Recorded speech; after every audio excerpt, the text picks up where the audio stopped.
¿no? Pues comenzaremos este módulo sobre los animales y las imágenes, así como estuvimos viendo, bueno, los animales y los emblemas, o el mito y los animales. En esta tarde estaremos hablando un poquito, acercándonos un poquito a este tema, pero en el terreno de las imágenes, es decir, vamos a estar observando qué función tienen las imágenes dentro de la poesía aurisecular. Ese va a ser el terreno en el que nos centraremos.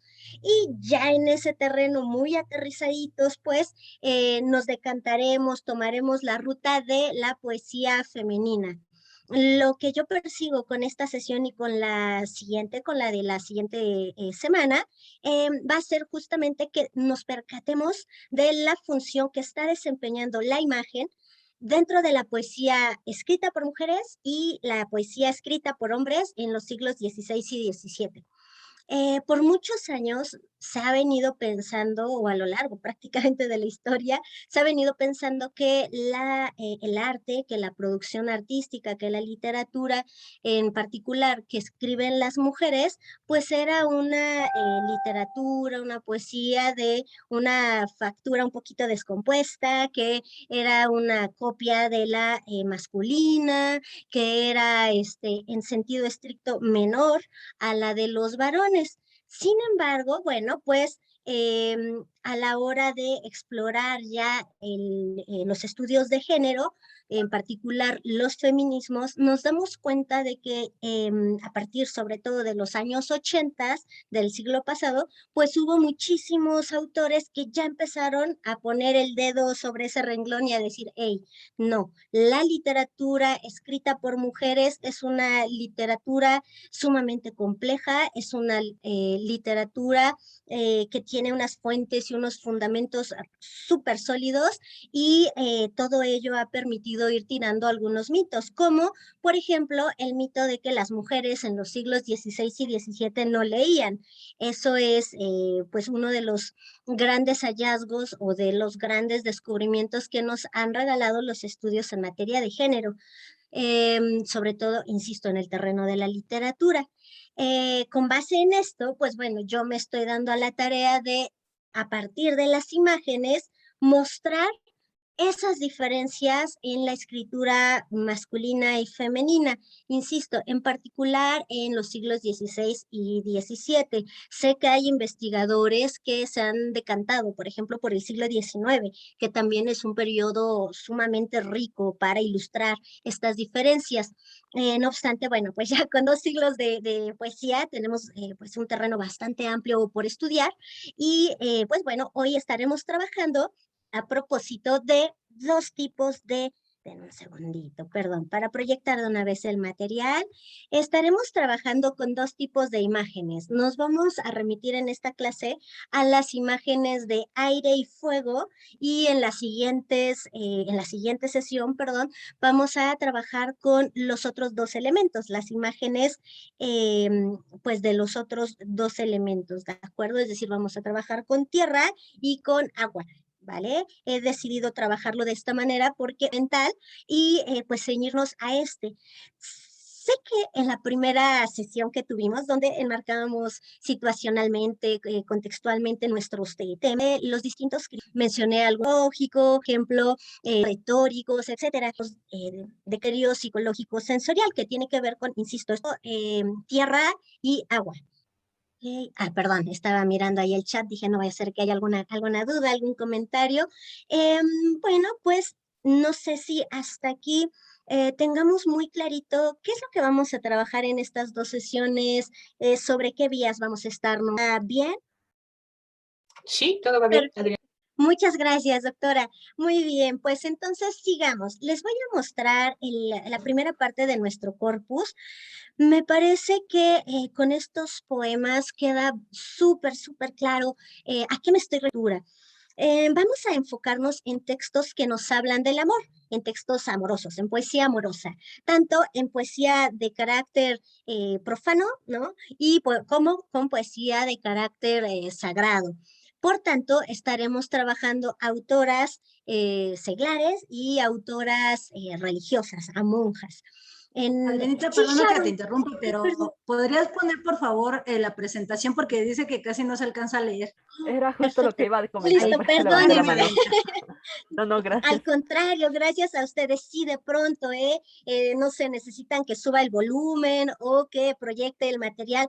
Porfa, díganme porque, insisto, de pronto me emociono y me voy con el tema y este tipo de recursos de pronto me pasan inadvertidos, ¿vale? Pero bueno, muchas gracias. Les proyecto ya ahí en grandecito el primer, digamos, el primer par de textos que nos hablan precisamente o abordan o construyen el texto en función de imágenes de aire, es decir, imágenes que tienen que ver con criaturas aladas.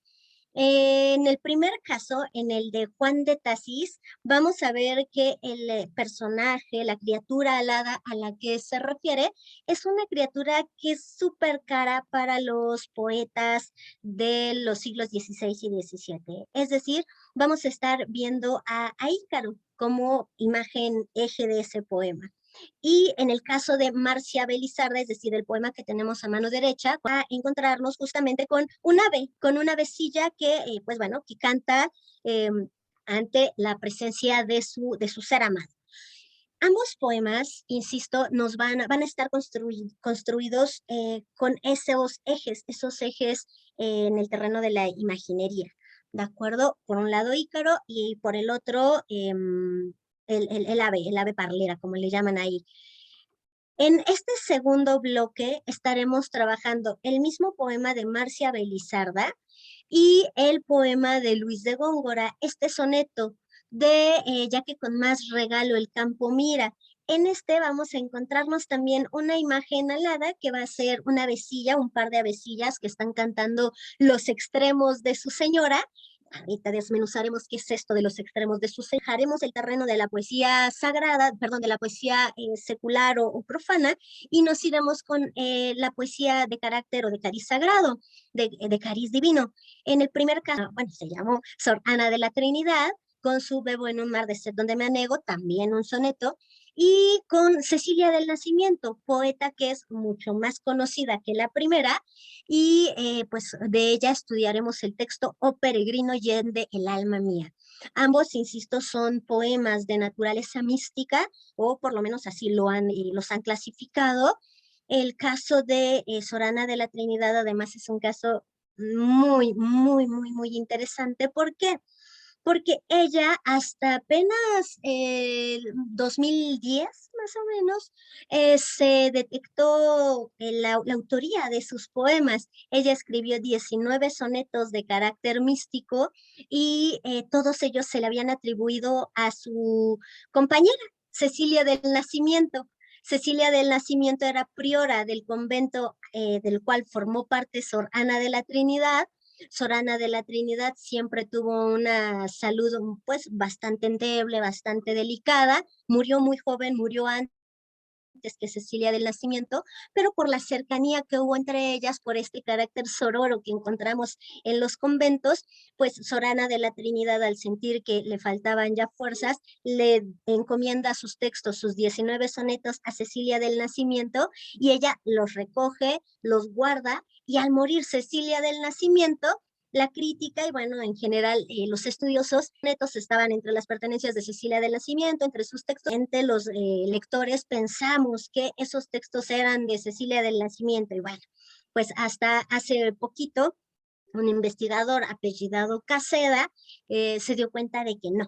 Hizo estudio de campo, se fue a los conventos, allá a Calahorra, y se dio cuenta de que esos poemas eran de Sor Ana de la Trinidad.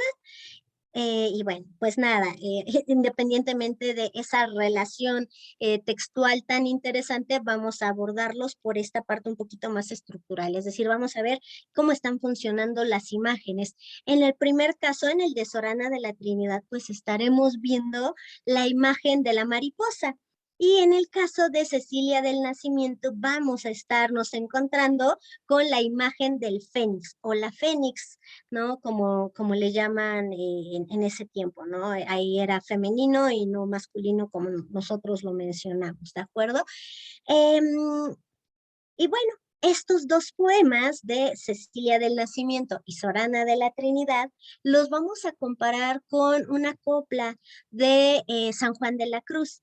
Esta copla recibe el nombre de Tras de un amoroso lance, y pues bueno, nos va a ilustrar muy bien esas diferencias de las que les hablo.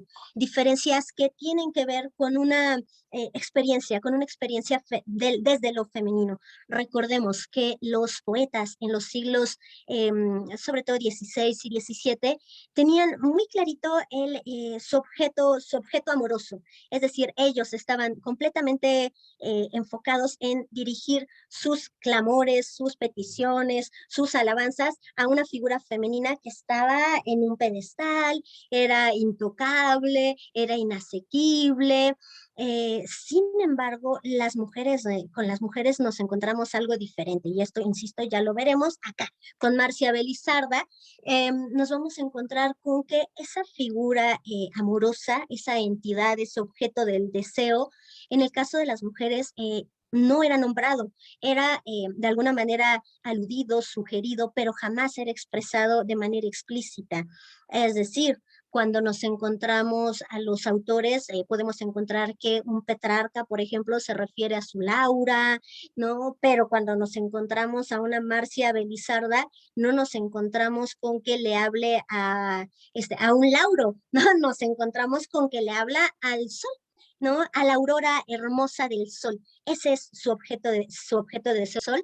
Va a ser esta entidad a la que ella le va a estar rindiendo su canto, y bueno, veremos qué es lo que sucede con ella. A diferencia de Luis de Góngora, ella no va a encontrar eco en sus palabras y va a recibir un desprecio tremendo por parte de esta aurora hermosa del sol.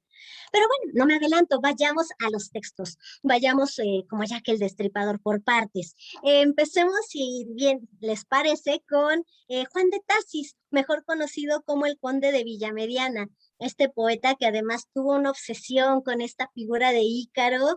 Él escribió varios textos con este motivo, con esta imagen, y pues nada, vamos, algún voluntario, chicos, para que yo no haga aquí monopolio del micrófono y los escuche, que seguro que tengo muy buenos lectores por aquí de poesía, muy animosos, alguien que está en un mood muy amoroso, que nos pueda compartir este texto de ceras son las alas cuyo vuelo. ¿Quién dice yo? Pues yo, si quieres, no soy muy amorosa, pero, pero lo intentaré. Perfecto, doctora, muchísimas gracias. La Perfecto. escuchamos entonces. De ceras son las alas cuyo vuelo gobierna incautamente el albedrío, y llevadas del propio desvarío, con vana presunción suben al cielo. No tiene ya el castigo ni el recelo, fuerza eficaz, ni sé de qué me fío. Si prometido tiene el lado mío, hombre a la mar, como escarmiento al suelo. Mas si a la pena, amor, el gusto igualas, con aquel nunca visto atrevimiento, que basta acreditar lo más perdido. Derrite el sol las atrevidas alas, que no podrá quitar al pensamiento la gloria con caer de haber subido.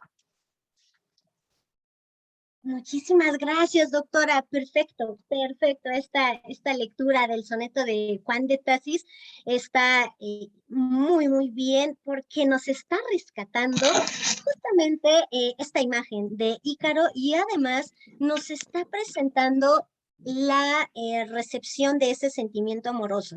¿Quién nos está hablando? Cuando estamos en el terreno de la poesía, pues prácticamente sabemos que quien nos habla no es el poeta como tal, sino un yo lírico, ¿no? Ese yo lírico, yo poético. En este caso, este yo lírico, ¿quién sería? ¿Cómo lo configuramos? ¿Qué actitud tiene este yo lírico? Este sujeto que nos habla del, pues precisamente de este empeño amoroso, ¿qué actitud tiene? ¿Sí, Sach? Pues bueno, yo no soy muy dada y menos en poesía de siglos de oro, pero intentaré. Pues yo percibo que es un yo lírico que quiere alcanzar el amor, pero cae, ¿no? Es decir, tomando como esta figura mítica de Ícaro, es decir, el anhelo que se alcanza, pero al final pues caes, ¿no? Es decir, llegas a tocarlo, pero al final te defenestras, creo. Exactamente, Xochitl, ahí está, ahí tenemos el primer rasgo de este yo lírico. Es un yo lírico atrevido, es un yo lírico audaz, es un yo lírico que además sabe que va a caer. Si prometido tiene lado mío, hombre a la mar como escarmiento al suelo, es decir, este yo lírico es como Ícaro, es un Ícaro que sabe que va en ascenso, está disfrutando este ascenso. Sin embargo, está completamente cierto, está completamente seguro de que se va a desplomar, de que no va a permanecer en ese estado de plenitud que es el vuelo en lo alto y bueno, va a terminar justamente en el al suelo, ¿no? En este caso, esta analogía nos está dando cuenta de una actitud sumamente digna y de una actitud sumamente audaz. Sí, Sharon. Sí, bueno, de hecho iba a comentar que sí, efectivamente es audaz, pero es bastante curioso el juego que está haciendo aquí Villamediana con la figura de Ícaro, porque no es una figura soberbia, o sea, o sea, no se está mostrando como esta, con lo que, bueno, a veces se asociaba un poco, ¿no? La figura de Ícaro a como a demostrar la soberbia, porque obviamente no te, dices, a mí no me va a pasar, o sea, no, en este caso es como alguien que es consciente totalmente y como que recupera más el aspecto juvenil de Ícaro, ¿no? O sea, como este arrojo juvenil que dice, bueno, me voy a enamorar, pero me va a ir muy mal, pero no importa.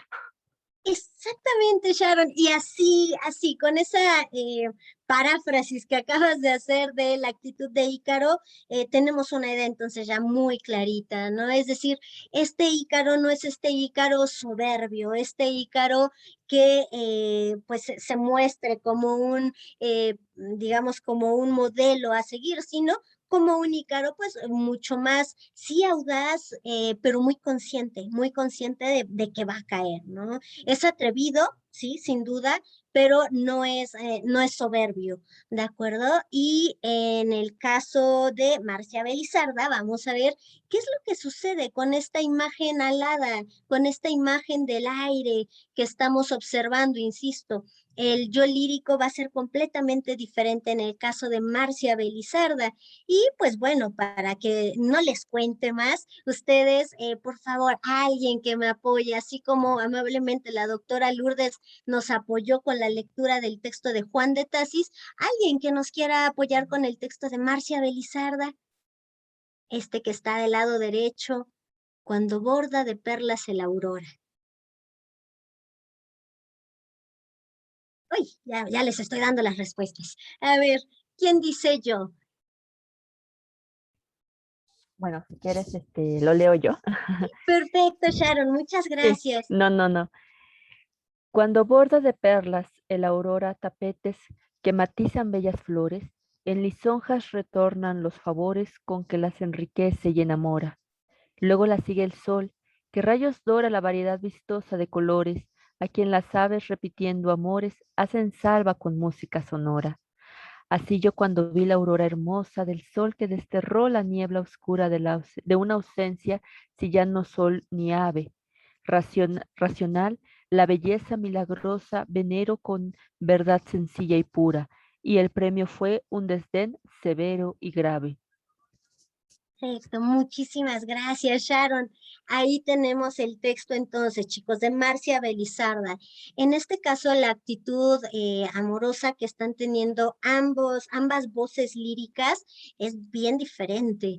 Ya decíamos que en el caso de Juan de Tasis, el yo lírico es este yo lírico que se asocia con Ícaro. Y en este caso, el yo lírico, ¿con quién se está asociando, chicos?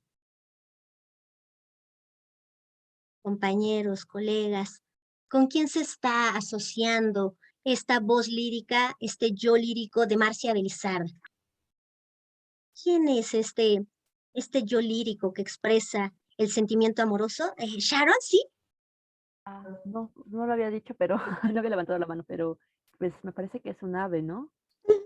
Muy bien, muy bien. Ahí tenemos, exactamente, es esta ave racional. Adelante, Pues Xochitl. bueno, te digo, yo creo que le está hablando al sol, ¿no? A Febo. Y me recuerda mucho a las poesías de San Ignacio de Loyola, y toda esta noche mística del alma, ¿no? Es decir, lo oscuro va a ser cuando Santa Teresa, por ejemplo, no encuentra a Dios y entonces vive en esta noche oscura, ¿no? Entonces, me parece, no lo sé, me está recordando a esta noche, a la mística, ¿no? Es decir, cómo el alma se separa de todo el siglo, que en este caso sería el mundo, y el sol es como si el espíritu divino entrara, ¿no? A ti, pero desde un punto de vista de verlo con los ojos del alma. Bueno, así a mí me suena. Ok, en este sentido, sin duda podríamos pensar en poesía, en que este texto pertenecería al bloque de escritos místicos, por estas referencias que nos hace. Sin embargo, pues los críticos, quienes han descubierto o redescubierto estos textos, por ejemplo, Boyce y Olivares, nos plantean a este soneto en particular como un soneto de naturaleza seglar, de naturaleza profana, porque Marcia Belizarda en sus primeros años, cuando era muy jovencita, se sabe que pues estuvo pues como una dama, no entró directamente al convento, ella se formó en esta labor religiosa pasaditos unos años, entonces se estima, se piensa que este soneto formó parte de esta primera parte de su producción literaria. De ahí que lo agrupen entre los textos de amor profano. Y pues en este sentido es muy cierto, este ser, esta entidad a la que se le ama en este poema es el sol. Y además es interesantísimo, es la aurora hermosa del sol. Es decir, no es el sol como tal, no es este sol directo, sino que es el reflejo que produce este sol cuando se está amaneciendo. ¿No? Cuando está amaneciendo. No es un sol directo, no le canto al sol, no es esto, no es esta imagen directa, fuerte, ¿no? Sino que es simplemente el resplandor que sale, que emana de este sol, lo cual ya nos está dando un matiz, ¿no? De cuán hermoso es este sujeto o esta entidad amada. Sí, Guadalupe, adelante, Lupita. ¿Qué tal? Muy buena tarde. Disculpen la demora en entrar. A mí me recordó esta parte en Sor Juana, en el sueño, ¿no? Justamente cuando vienes, bueno, después de que hace todo este recorrido que queda la oscuridad, ¿no? Como soberana, y al momento cuando viene y me parece que también tiene unas figuras ahí con la aurora, no lo recuerdo ya muy bien, de este amanecer, ¿no? Que de pronto va tiñendo de colores todo aquello que va entrando, ¿no? Como esta luminosidad, cuando habla aquí de los tapetes que matizan bellas flores, ¿no? Me imagino esta imagen de el mundo se va llenando de luz, entonces empezamos a ver el esplendor del color y de todo aquello que ilumina. Exactamente, Era Lupita. lo que quería. No, y es muy, muy valiosa tu aportación. ¿Por qué? Porque buena parte de los textos amorosos, tanto en varones como en damas, como en mujeres, lo que vamos a tener como constante es este tipo de imágenes de la naturaleza. Estos ambientes un tanto pastoriles, bucólicos y tal, los vamos a encontrar digamos, como escenario de estos textos amorosos. Entonces, sí, no me parece una asociación que haya fallado, ¿no? Me parece muy, muy acertada. Muchas gracias, Lupita. Y bueno, con Sor Juana, otra poeta de gran envergadura. Bien, por aquí veo la manita de Sharon. No sé si gustes aportar algo, Sharon. Ay, no, se me quedó la manita arriba más bien. Eso fue lo que pasó. Ok, no te No, preocupes, no hay perdón. problema. Muchas gracias. Muy bien, muy, muy bien. Entonces, decíamos que, bueno, pues el yo lírico entonces de el primer texto, el de Juan de Tassis, se asocia con Ícaro, y en tanto que el segundo se asocia, el de Marcia Belizarda, con la imagen del ave racional. En un caso, bueno, pues sabemos muy bien cuál es la aspiración de Ícaro, y en el otro caso, en el de Marcia Belizarda, hay cierta indeterminación que se resuelve hasta el final del poema. Veamos esto a detalle. ¿Qué es lo que está sucediendo ahí? En el primer caso, en el caso de Juan de Tasis, nos estamos encontrando con que esa imagen nos remite, sí, a un momento glorioso, que va a terminar en el desastre, pero va a ser glorioso. Ese vuelo, esa elevación va a ser gloriosa. En cambio, con Marcia Belizarda y su ave racional, ¿qué sucede? ¿Cuál es el desenlace de esta ave racional? ¿Qué le pasa a esta ave racional que canta con tanta sencillez y pureza a esta aurora hermosa del sol? Solo recibe La el desdén. ignoraron. Exacto, exactamente, la ignoran olímpicamente, es una cosa brutal, ¿no? El único premio que recibe es ese desdén severo y grave. En cambio, observemos, y es que esto me parece sumamente significativo, en el otro caso sí hay un momento glorioso, acá no, en el caso de Marcia Belizarda y Suave Racional, pues no encontramos en ningún momento ese momento glorioso, simplemente un rechazo, un portazo y se acabó, no hay más, no hay nada por parte de esta aurora hermosa del sol. Aunado a estas diferencias que estamos ya percibiendo, que estamos ya apuntando, nos encontramos con que hay un grado de estatismo y de dinamismo completamente, pues, digamos que contrastantes. En el caso de Juan de Tasis, estamos imaginando, estamos viendo a lo largo del poema a Ícaro, a este yo lírico asociado con Ícaro en este ascenso. Y sí, en este desplome, por supuesto. Sin embargo, con Marcia Belizarda, lo único que encontramos es estatismo. Nos encontramos con que esta ave racional venera, es lo único que hace. Cuando uno venera, ¿no? Y pensamos, bueno, pues en estas imágenes, por ejemplo, de los beatos, ¿no? ¿En qué actitud, en qué gesto los encontramos cuando veneran? Y por eso son tan representables. Los encontramos así, quietos, en un estatismo total. En cambio, insisto, con Ícaro vamos a tener este dinamismo, este continuo movimiento que ya nos está dando un rasgo distintivo entre la poesía de él y la poesía de Marcia Belizarda.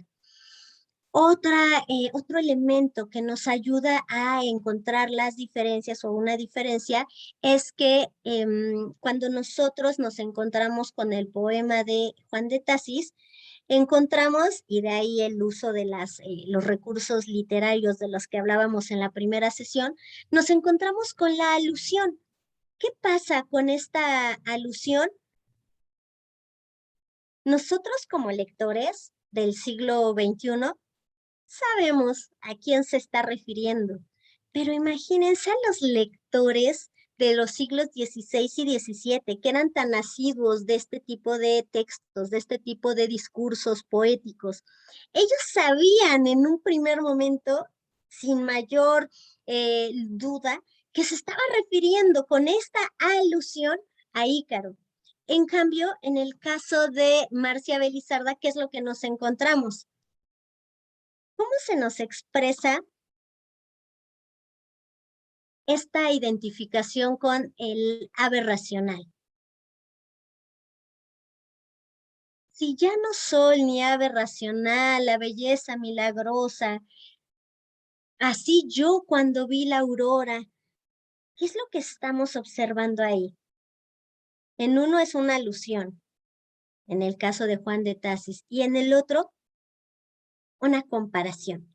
En este caso, lo que estamos encontrando es justamente una diferencia clarísima de recursos literarios para hacer mención de esa imagen, lo cual pues no es gratuito. En un caso pues nos está ya dando una historia completa. En el caso de Juan de Tasis, nosotros lectores ya sabemos cómo va a empezar ese Ícaro, qué le va a pasar y cómo va a terminar. En cambio, en Marcia Belizarda hay una incertidumbre total. No sabemos nada de esa ave que venera con sencillez y pureza. No sabemos nada hasta el final. Hasta el final sabemos que esa ave racional va a venerar y va a ser rechazada. Pero solo hasta el último verso. Observemos, y el premio fue un desdén severo y grave. Antes de eso no sabíamos en qué iba a parar todo ello. Uno como lector inocente quizá pudo haber dicho, ay, sí le va a corresponder, o sí se va a encontrar con con esa aurora, es decir, vamos a encontrar algo así. No, nos estamos percatando de que hay pues insisto, una respuesta diferente y a ello, pues le ayuda el uso de la figura retórica de la comparación, o bueno, de la figura comparación y en el otro caso de la figura alusión. Insisto, la alusión ayuda a integrar una historia desde un principio, con lo cual el lector ya tiene un referente clarísimo de por dónde va esto. En cambio, en Marcia Belizarda no se tiene más que una imagen natural, que es un ave, que sabemos que canta de manera sencilla y pura, y hasta ahí. Y solo al final de la composición nos damos cuenta en qué termina todo, ¿vale? Lo cual ya nos está hablando de una certeza y de una falta de esta en uno y en otro de los textos. Ahora bien, ya lo mencionábamos, pero en el caso de Villa Mediana, ¿qué es lo que nos encontramos? Pues nos encontramos con un sentimiento amoroso, con un gran furor, con un gran entusiasmo. En cambio, en el otro, en el texto de Marcia Belizarda, nos encontramos con un sentimiento contenido. Es una veneración sencilla y pura, no hay más, no hay furor, no hay emoción mayor, solamente esta veneración muy casta, muy propia y muy decorosa, además. Recordemos que el decoro tenía un papel fundamental en la literatura de este periodo. Algunos de los investigadores de estas autoras sostienen, por ejemplo, Navarro Durán, ella sostiene que, pues bueno, estos textos no pueden hablar de un amor en particular, de un amor en concretito. ¿Por qué? Porque siempre escribían regidas por la idea del decoro.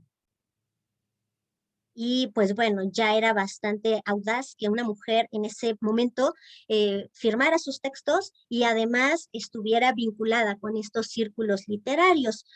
No, entonces, bueno, pues a este contexto, a esta situación contextual, pues podemos entender o podemos relacionar esta idea del amor sencillo, puro, casto, etcétera.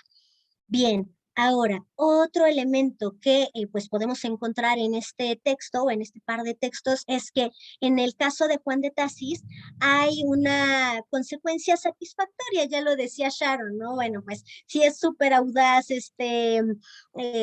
Ícaro, no se muestra soberbio, pero sí audaz, y en cambio en el otro caso, en el caso de Marcia Belizarda, pues bueno, nos encontramos no satisfacción, no plenitud, no respuesta positiva, sino desdén completamente. Ya lo decían también Soch, la doctora Lourdes, ya decían, no, bueno, pues es que ahí es un desdén, es un rechazo pleno, y sí, es un contraste el que estamos observando entonces en estas dos composiciones, lo cual nos lleva a preguntarnos si la poesía femenina, a través de estas imágenes, se estará cuestionando la viabilidad del sistema de valores estéticos y éticos que sustentaban al petrarquismo. Y bueno, entendido el petrarquismo, por supuesto, como el modelo literario heteropatriarcal. Insisto, recuperando estos términos de la literatura o la crítica de género, de los feminismos, ¿no? El modelo heteropatriarcal sería este petrarquismo en el que la mujer era un objeto de deseo súper definido, delimitado y que ya tenía unos códigos para ser expresado. Entonces, y bueno, pues todo ello implicaba un sentimiento amoroso o una configuración del amor, pues ya establecida, ¿no? Estos textos, esta comparación que acabamos de ver en esta primera parte de nuestra sesión, nos permite pensar, nos permite cuestionarnos, ¿será acaso que se está intentando sacudir con esta poesía femenina esos valores estéticos y éticos que se habían implantado con el petrarquismo? Y además, curioso, a partir del petrarquismo mismo, no sé, es algo que voy dejando ahí como pequeñas lucecitas para que tras revisar las otras composiciones podamos ver si esto no es descabellado, si esto es viable, ya con ojos nuevos, ¿no?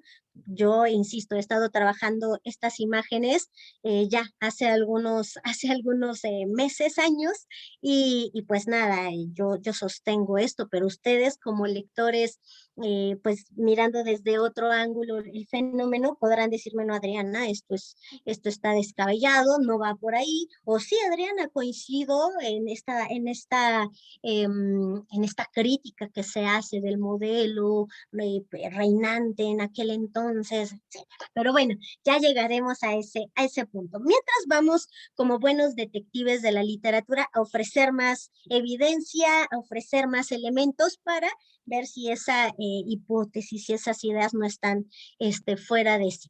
Veamos entonces, el siguiente texto con el que vamos a comparar a Marcia Belizarda es otro que, como bien decía Lupita, nos recuerda este amanecer colorido, apacible, lleno de brillo, que ya nos presentaba a través de Sor Juana, o que ahora veremos con Luis de Góngora. ¿Alguien que quiera darle voz a este texto, a este soneto de Luis de Góngora?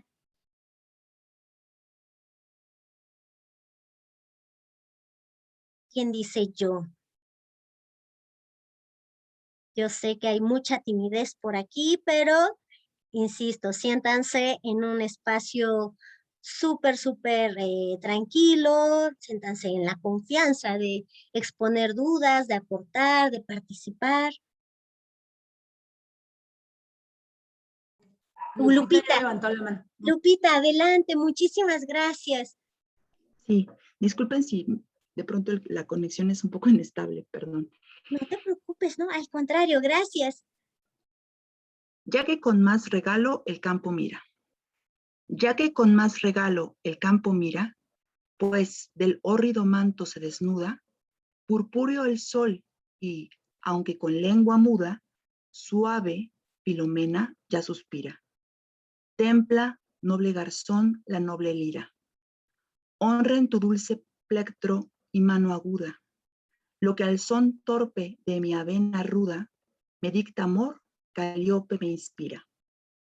Ayúdame a cantar los dos extremos de mi pastora y cual parleras aves que a saludar al sol a otros convidan. Yo ronco, tú sonoro, despertemos. Cuantos en nuestra orilla cisnes graves, sus blancas plumas bañan y se anidan. Luis de Góngora y Argot. Muchísimas gracias, Lupita. Muy bien, pues con esta lectura que nos acaba de compartir Lupita de este soneto gongorino, que insisto, empieza de manera muy parecida al de Marcia Belizarda, hablando de cuando borda de perlas el aurora, estamos encontrándonos, perdón, con un paisaje muy parecido a este amanecer, donde hay una floresta, donde el sol apenas empieza a tocar esta floresta y tal. Es decir, estamos encontrando un espacio sumamente parecido en ambos poemas. Sin embargo, otra vez vienen las diferencias. En el primer caso, en el de Luis de Góngora, ¿quién es el yo lírico? ¿Quién es el yo poético? ¿Quién nos habla en este poema? ¿Quién nos habla?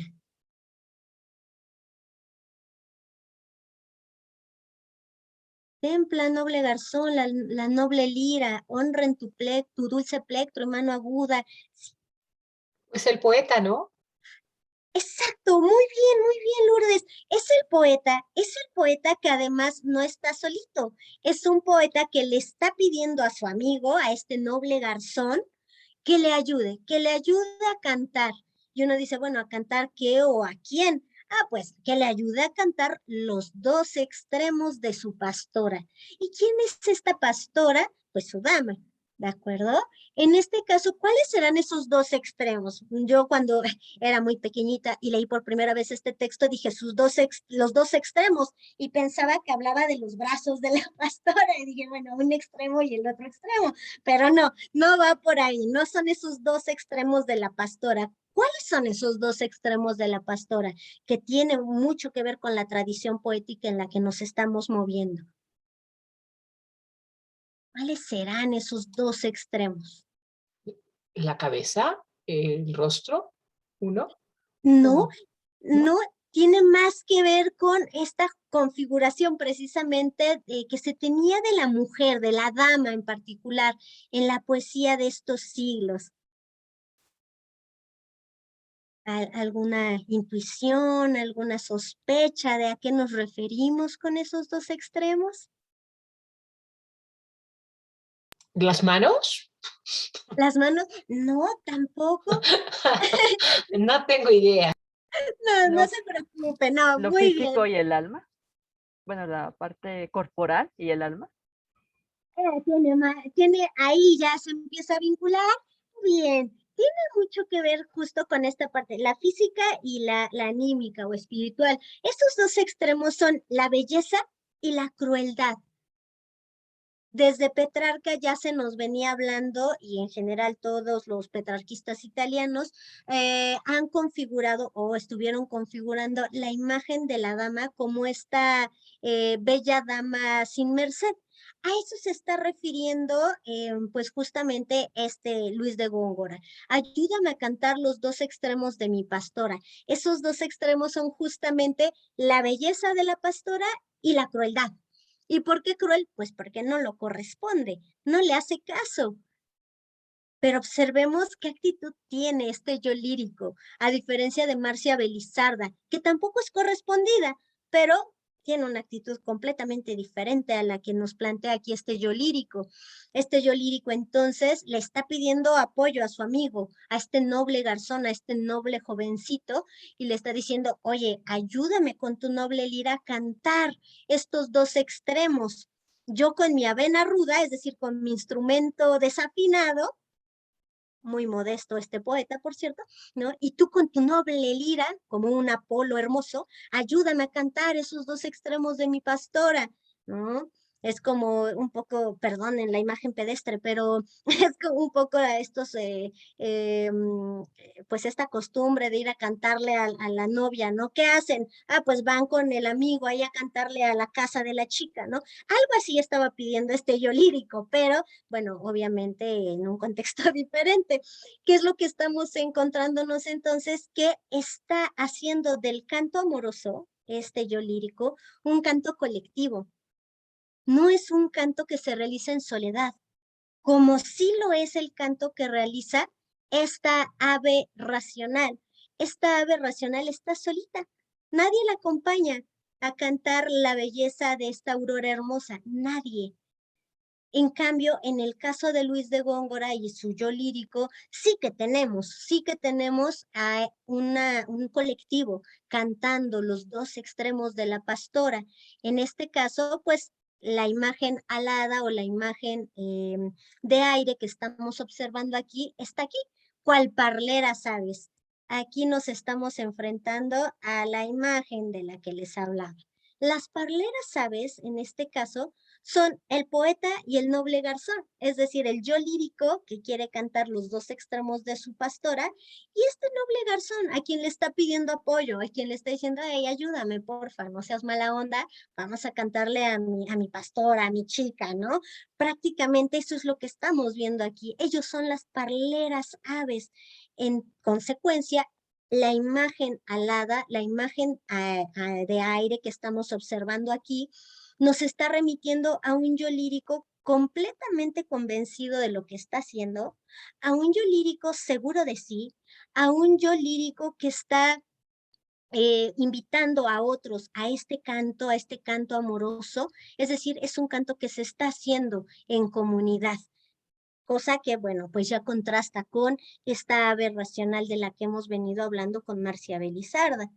Y pues bueno, básicamente eso es lo que estamos observando en esta composición. Sí, Lourdes, doctora.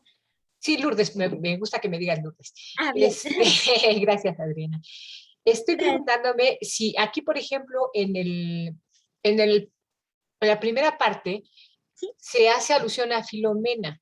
¿Y Filomena es el ruiseñor o no? O sea, el hecho de que aquí esté callado el ruiseñor está permitiendo entonces que hablen las otras, que son las aves parleras, que son el poeta y su acompañante de la lira. ¿Estoy más o menos en lo cierto? Cierto, completamente, completamente, Lourdes. En este caso, Filomena, que es justa esta, digamos que ave canora por excelencia, está guardando silencio, ¿no? Ya suspira. Y entonces en esta especie de pausa que hace Filomena es cuando entran estas aves parleras, ¿no? Este noble garzón y este yo lírico para cantarle a la pastora.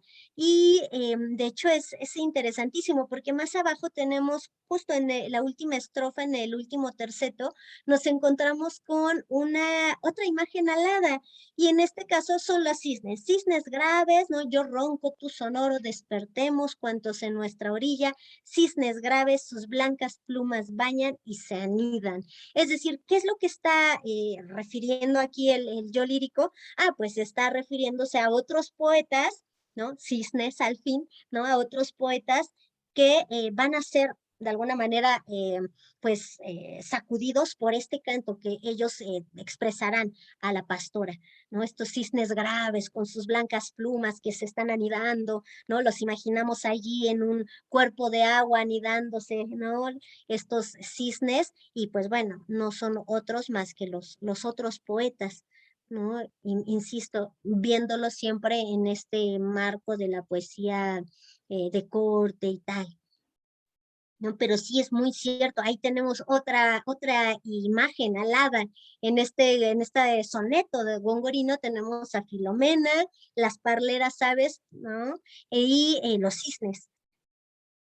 Pero si observamos, entonces el contraste es tremendo. ¿Por qué? Porque nos encontramos, insisto, con un canto en comunidad aquí con Góngora y con un canto en soledad acá en Marcia Belizardo.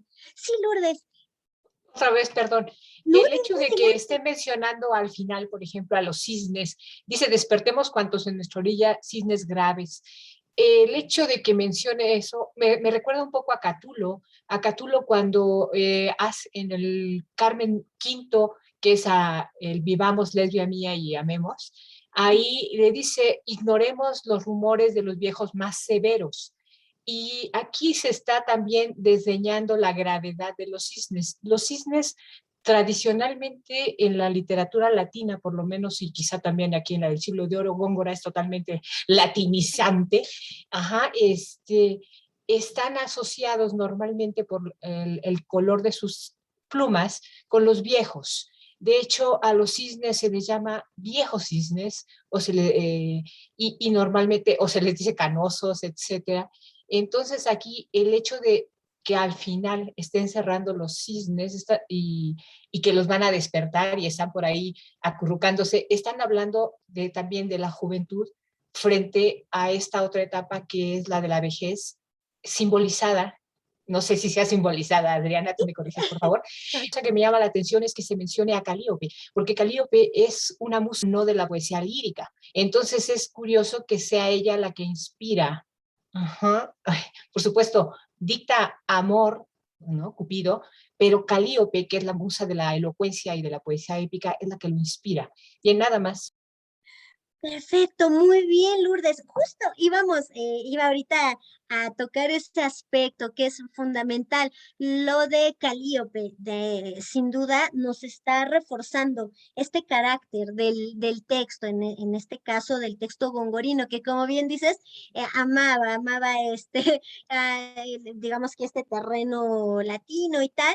Y pues no dudo, no estoy nada, no dudo nada que esta alusión a los cisnes graves tenga reminiscencia de Catulo, ¿no? Que lo haya hecho a propósito, porque además pudo haber empleado otro sustantivo antes que garzón, por ejemplo, para hacer el contraste, ¿no? Mientras los cisnes son graves, es decir, son viejos, él y el noble garzón, es decir, el jovencito, cantarán a la pastora.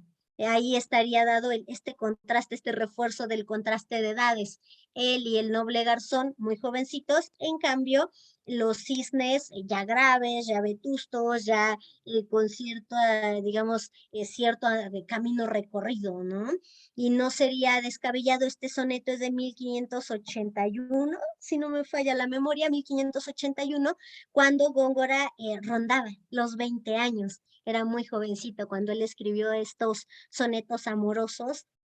Entonces no dudo que ese brío lo esté proyectando, ese brío juvenil lo esté proyectando en estos textos, en estos sonetos, en particular en este del Ya que con más regalo el campo mira. Ahora bien, a propósito de este aspecto que nos menciona sobre amor y Calíope, pues nos encontramos justo con estas diferencias añadidas que no hemos mencionado, que no hemos comentado. Como bien mencionas, Calíope era pues de alguna manera imagen de elocuencia y de la poesía, poesía de guerra, ¿no? Poesía épica. Épica. Épica. Ahora bien, el caso de, pues el texto en sí es un texto amoroso, lo cual entonces nos hace un poco de ruido, ¿no? Y uno dice, bueno, sí, los dicta amor, pero ¿por qué? ¿Por qué Calíope? En este caso yo lo atribuyo a que es justo un canto en colectivo, un canto que se construye para un grupo determinado. No es un canto que vaya solo para el sujeto, sino para un conjunto de sujetos que comparten una misión. ¿Y esa misión cuál es? Pues cantarle a la pastora. Y esto, pues bueno, ya nos está dando más diferencias entre este soneto y el de Marcia Belizarda.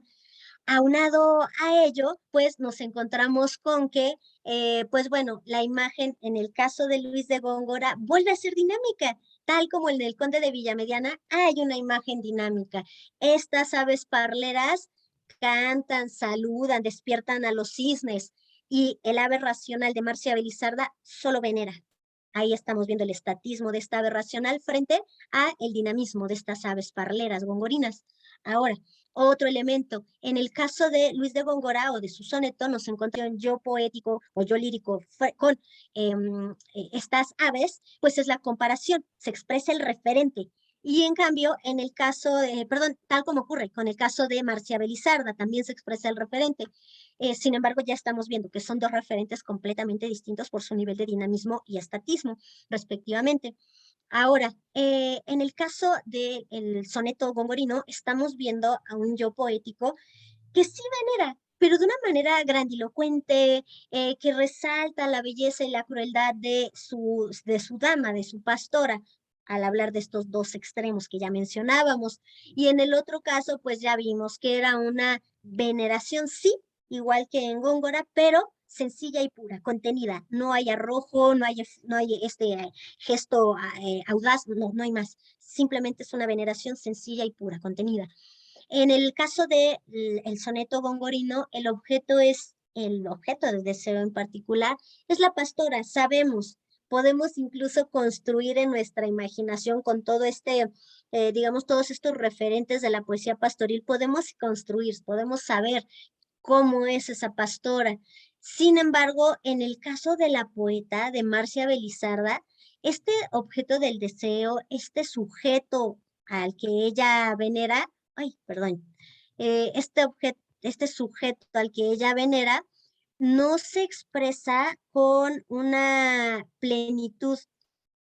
¿En qué sentido la plenitud? Es decir, nos está presentando de una manera directa, sino que solo se está aludiendo a mediante un fenómeno natural.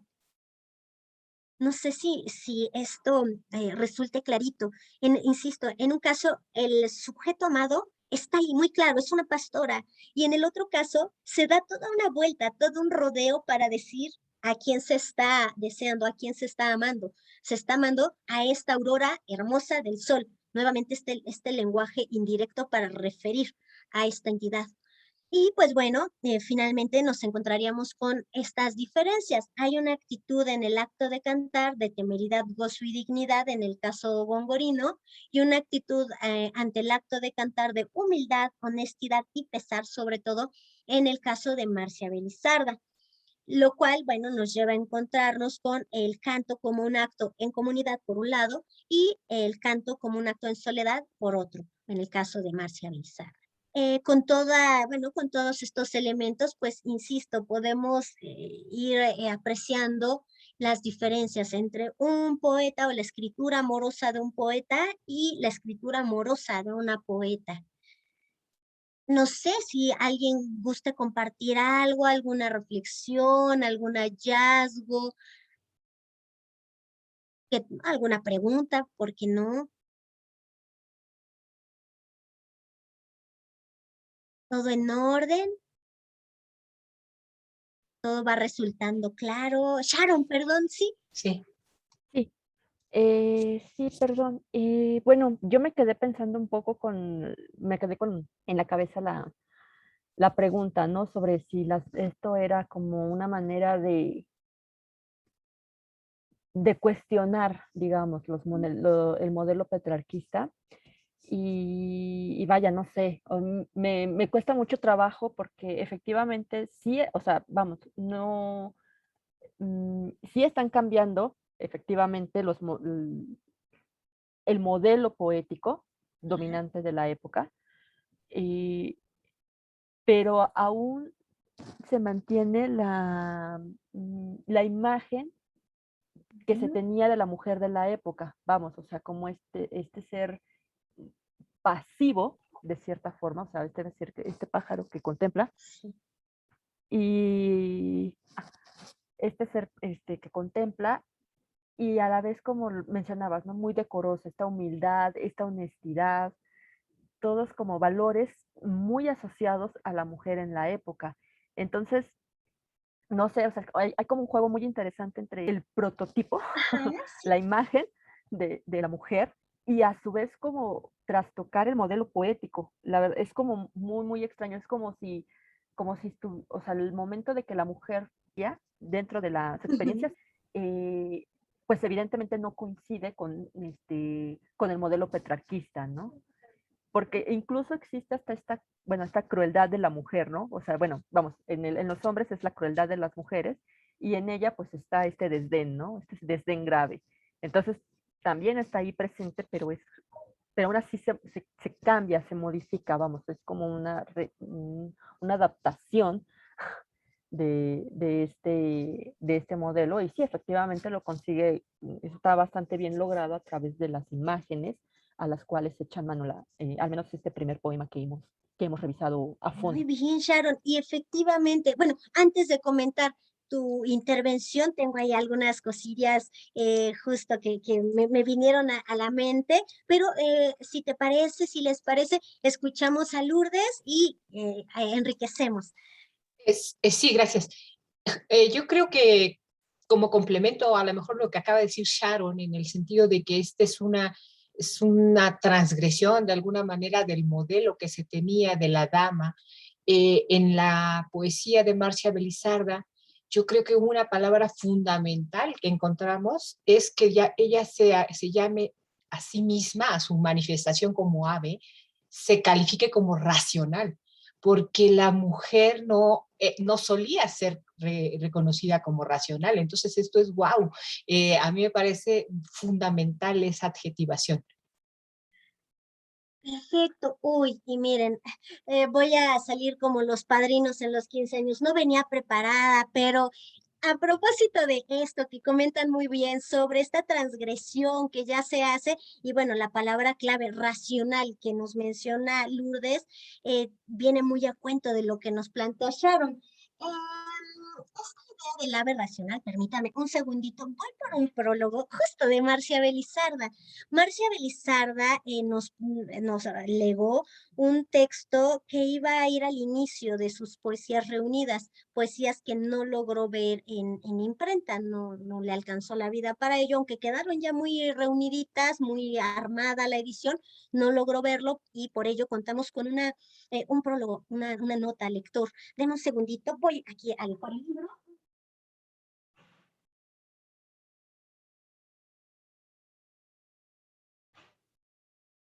Listo, aquí les tengo esta belleza del prólogo de Marcia Belizarda. ella en sus textos seculares, o bueno, sus textos seculares los encabeza justo con una nota donde resalta esta idea del carácter racional de las mujeres. Es bien interesante, Sharon, como bien mencionabas, de pronto uno como lector del 21 dice, bueno, pues es que sigue siendo una mujer o una dama la que se retrata aquí en una actitud pasiva, ¿dónde está lo aguerrido? O sea, ¿qué pasa, no? De ello nos habla nos hablan Boyce Olivares, Navarro, que pueden encontrar ustedes en este materialito. Les voy a escanear, ya que ha venido aquí a la conversación ese asunto. Navarro Durán, pues, principalmente, sostiene que las mujeres, si bien hacen esta transgresión al modelo poético, no pueden mostrarse en una liberación plena porque el mismo decoro social y poético se los impide.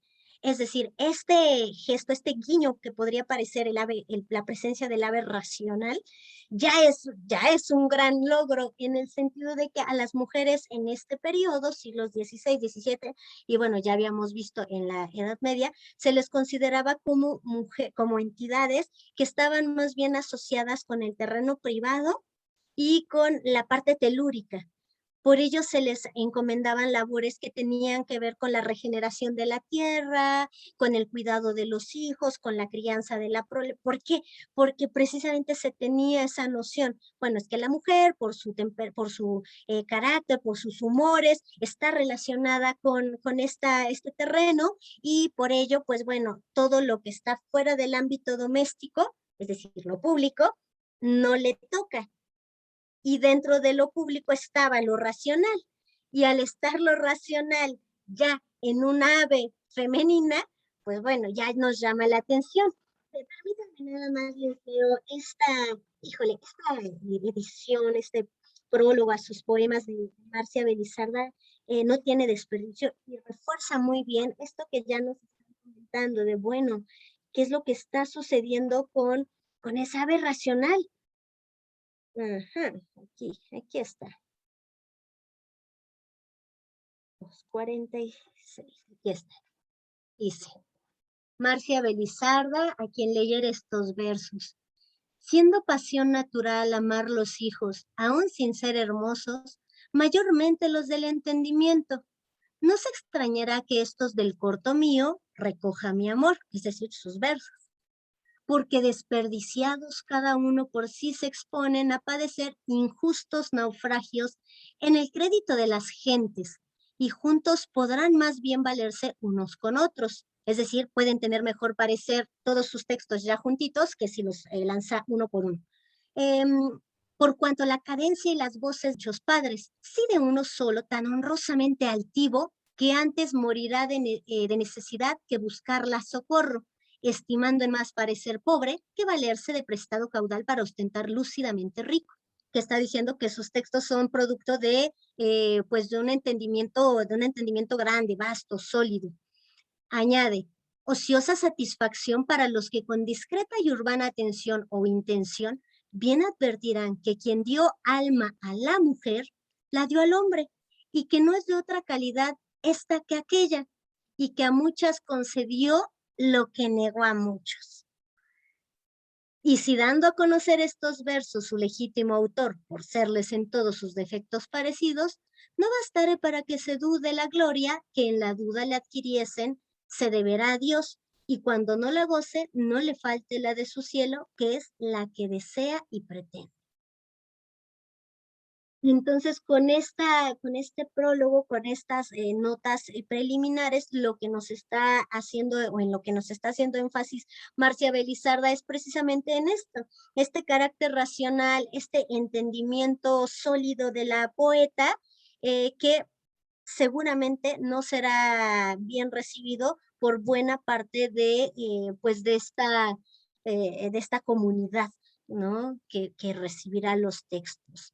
Y pues bueno, recuerda muchísimo esta referencia a aquella que hace María de Sayas, también en sus novelas ejemplares, cuando nos dice, bueno, pues es que si en lugar de darnos cambray, nos dieran libros e instructores, pues seguramente que nuestros textos serían igual de luminosos como los suyos, ¿no? Los de los varones. Y bueno, pues una serie de réplicas en este sentido que hace a lo largo de sus textos. Aquí Marcia Belizarda recupera esta idea de defensa de la mujer y pues una de esas defensas es ese entendimiento que les da el creador, tanto a ellas como a ellos, ¿no? Y aquí lo vemos muy bien, ¿no? Es un ave racional, como bien dices. Muy bien, Lourdes.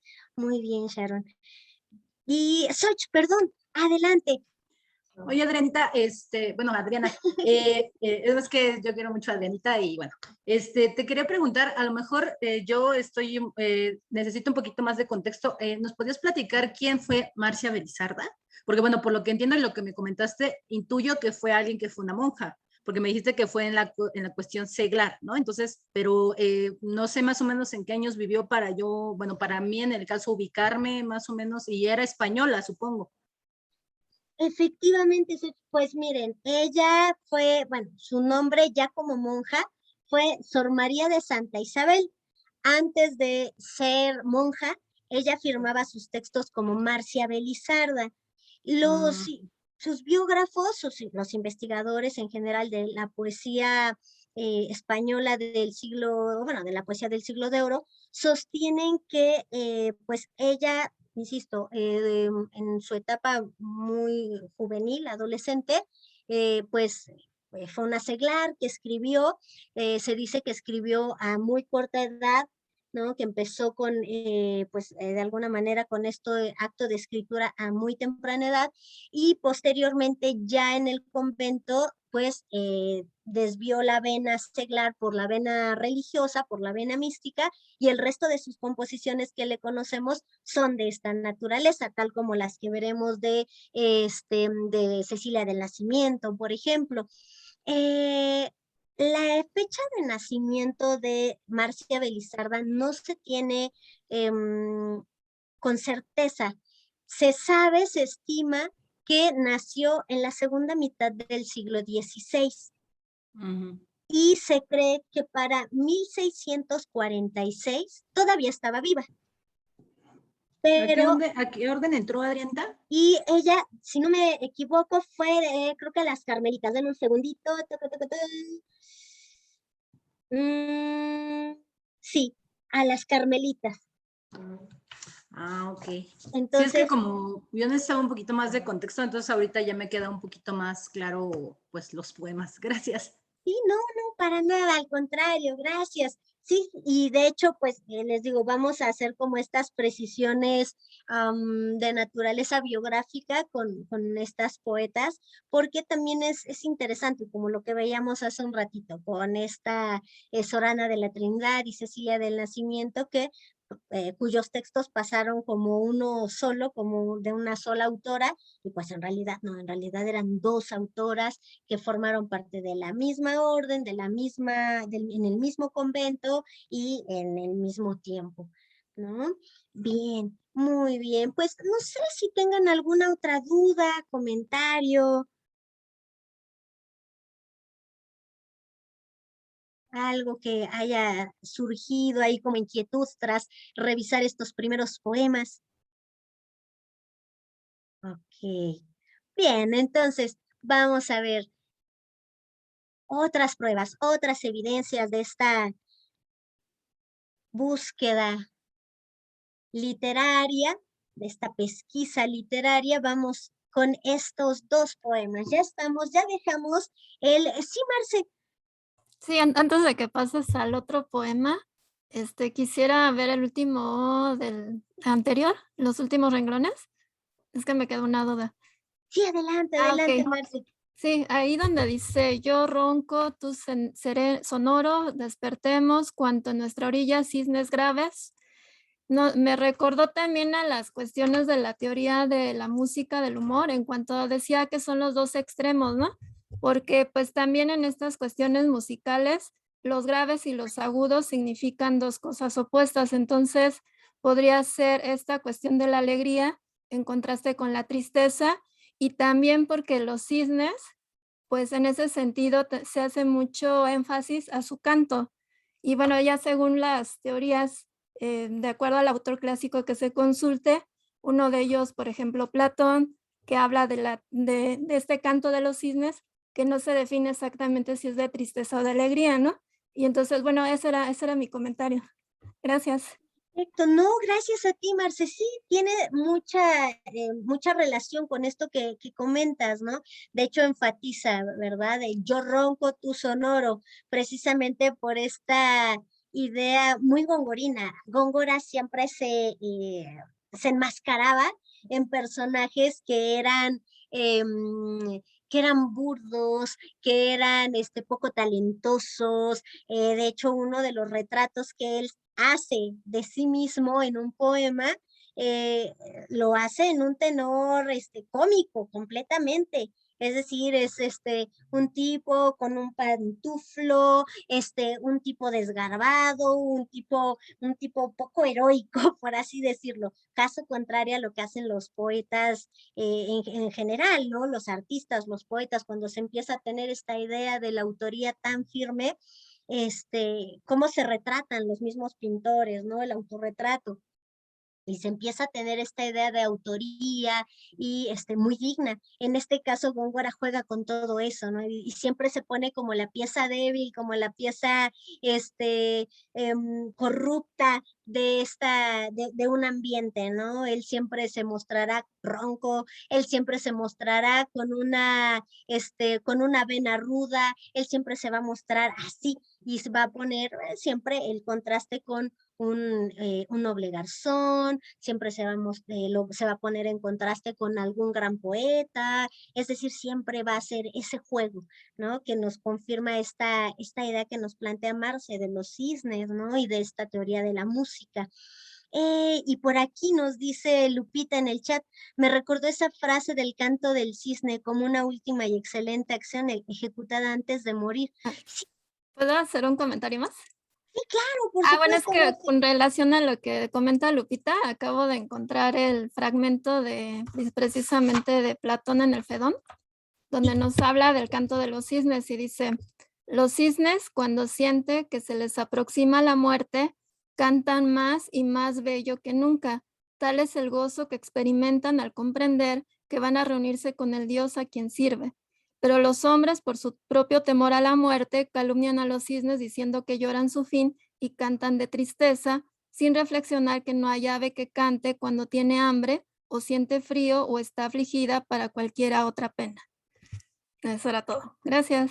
Ay, gracias, Marce. Muy bien ahí, con una gran precisión que nos compartes esta intervención que miren, se pusieron ahí en consonancia, tanto Lupita como tú al hablar justo de esta edad del cisne en su momento de la muerte, ¿no?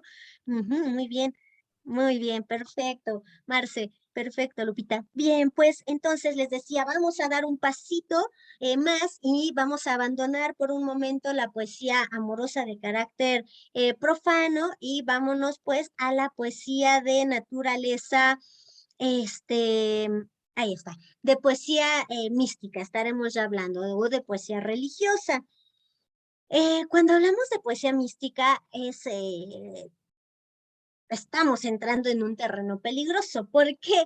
Porque según algunos teóricos y algunos teólogos, la experiencia mística es muy compleja y el acto de escritura de este tipo de textos es o podría considerarse solo un pedacito de todo ese proceso o de todo ese camino místico que siguen los místicos, ¿no?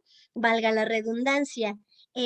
Como bien sabemos, los místicos pasaban, según la tradición que reinó durante el siglo XVI, a partir del Concilio de Trento, sobre todo, se decía que los místicos o todos aquellos seres que tenían un evento místico pasaban por tres etapas, que era la primera, pues la renuncia digamos, de lo material, posteriormente la renuncia de todos los bienes del entendimiento y la tercera y última fase que tiene que ver con la unión ya propiamente con la divinidad. En este caso vamos a encontrarnos con que tanto Sor Ana de la Trinidad como Cecilia del Nacimiento se quedan en la segunda fase. Es decir, pasan, digamos, por el despojo de los bienes materiales, pasan por el despojo del entendimiento, pero si lo viéramos, si lo ilustráramos con un dibujito, ellas se quedaron tocando la puerta a que la divinidad les abriera. Ahí se quedaron. Cosa contraria a lo que ocurre con San Juan de la Cruz.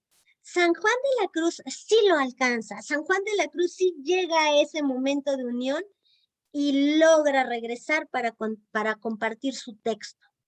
Esa es una gran diferencia que vamos a encontrar entre las poetas y los poetas, en este caso en San Juan de la Cruz. Lo que estamos viendo con las dos primeras poetas, con Sor Ana de la Trinidad y Cecilia del Nacimiento, es que ambas están echando mano de una imagen también de naturaleza del aire, una imagen alada. En este caso, en Sor Ana de la Trinidad, ya lo estaremos viendo en una lecturita más adelante, se refleja con la mariposa, y en el caso de Cecilia del Nacimiento, con el ave fénix. Estas imágenes aladas es bien importante precisarlas. ¿Por qué? Porque no solamente se quedan en el terreno del aire, sino que comparten el terreno del fuego. En esta clasificación elemental que veíamos al inicio de la clase. No tenemos justamente, como en los otros casos, una vecilla, Ícaro, no, tenemos imágenes que sí comparten el espacio del aire, pero estas están en contacto con el fuego y por tanto son una especie de imagen a caballo entre estos dos elementos, cosa que es muy significativo. ¿Por qué? Porque forma parte de la literatura mística, y al formar parte de la literatura mística estaremos hablando siempre de esta búsqueda de la fusión, del encuentro con el amado, que el amado es en este caso la divinidad, y insisto, este carácter pírico es necesario para que se dé esa fusión.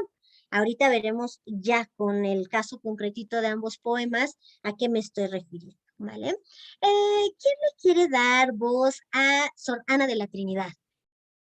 ¿Quién dice yo? ¿Quién nos comparte este bebo en un mar de sed donde me anego?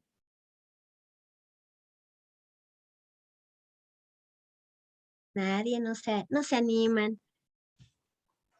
Si quieres, yo, Xochitl. Adriana. Sí, muchas Aunque gracias. yo también no soy muy buena para leer poesía, pero bueno.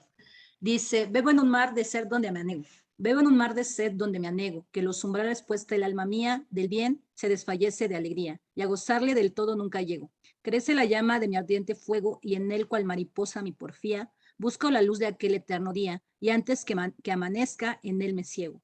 Oh breve tiempo de mi larga pena, dulce devanear de pensamiento. ¿Quién abrirá los ojos a la vida? Si la muerte más suelta la cadena, dándome amor su favorable viento, iré a buscar al que me tiene asida. Y ya.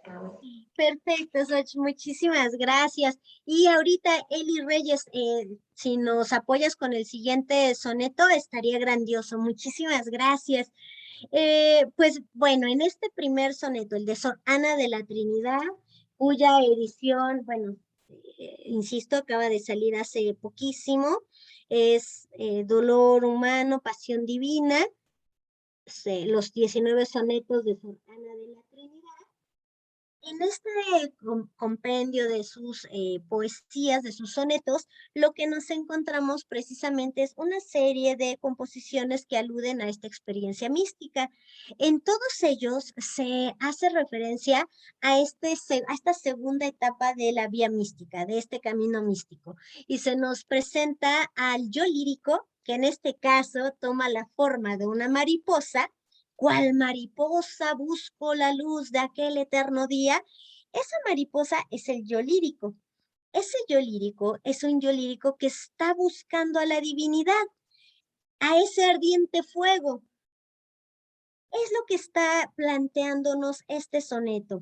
En este soneto, entonces, nos estamos encontrando con que, pues, hay una serie de paradojas, una serie de aparentes contradicciones que nos hablan precisamente de este despojarse de sí para alcanzar a la divinidad, y se encuentra a esta divinidad, sí y solo sí, en este poema, se llega el momento de la muerte.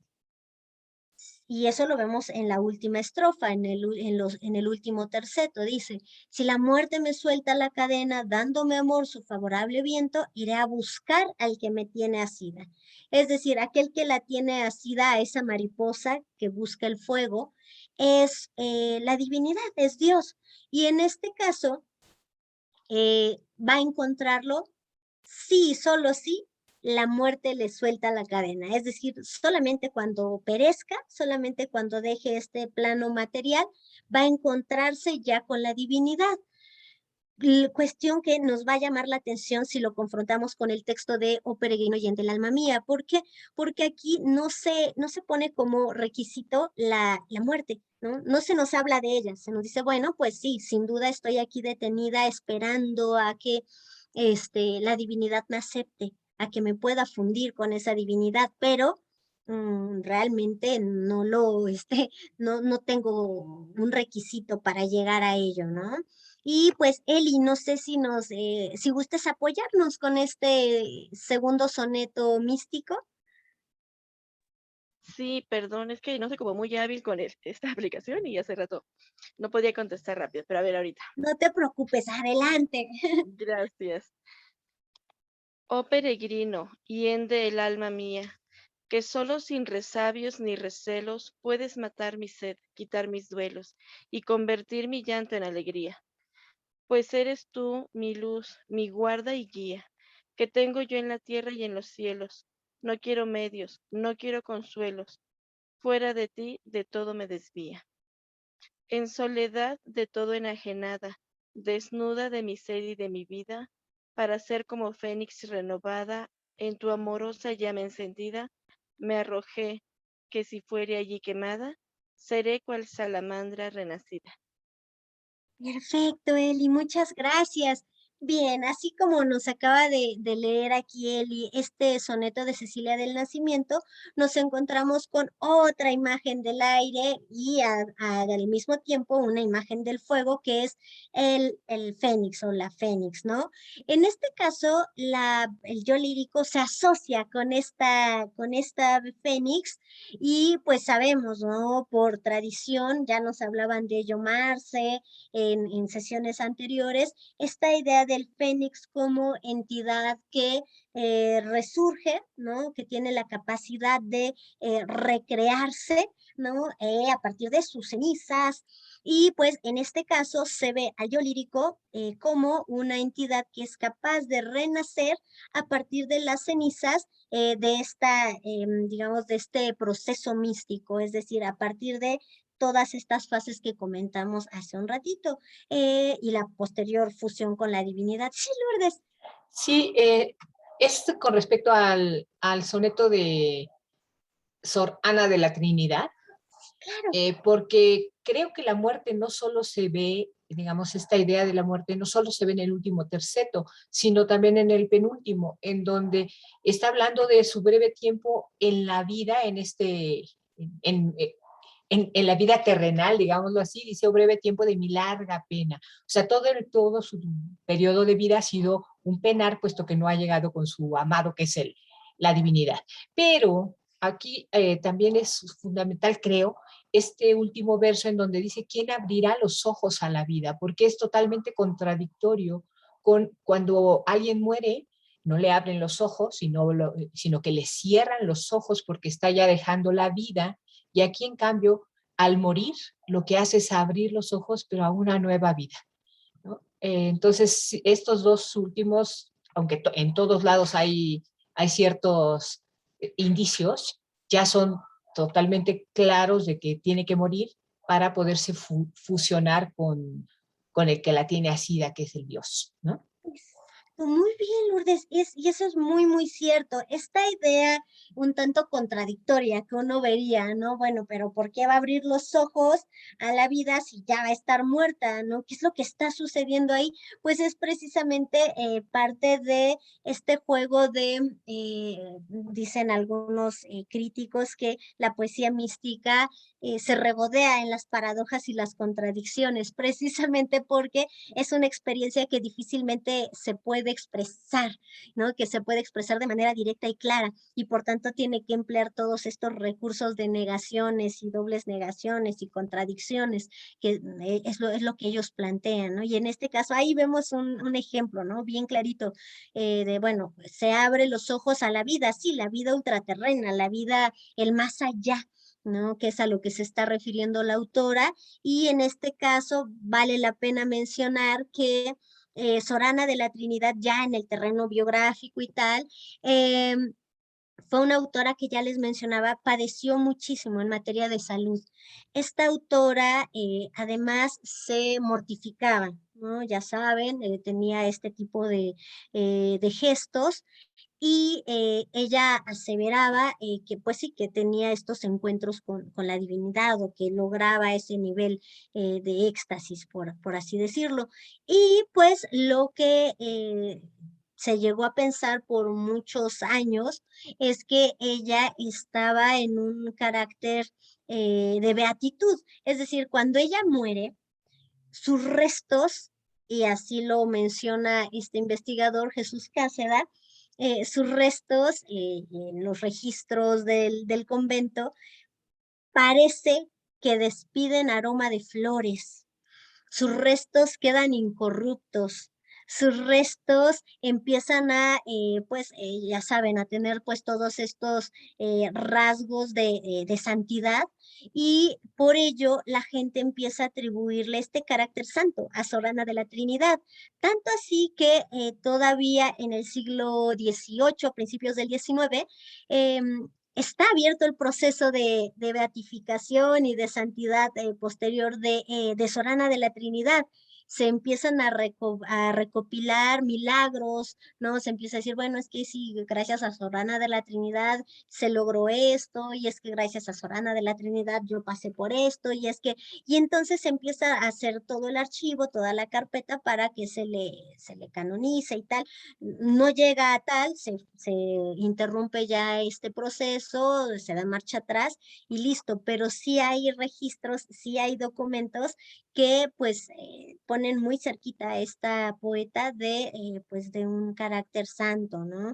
De ahí que pues bueno, este acto de anhelar la muerte, ¿no? No se queda solo en papel, sino que realmente podemos pensar que la autora pues por tanta flaqueza, por tanta enfermedad que la aquejó desde muy jovencita, pues bueno, en verdad anhelaba ese encuentro con la otra vida, y anhelaba que se le soltase la cadena, ¿no? Para irse con el amado.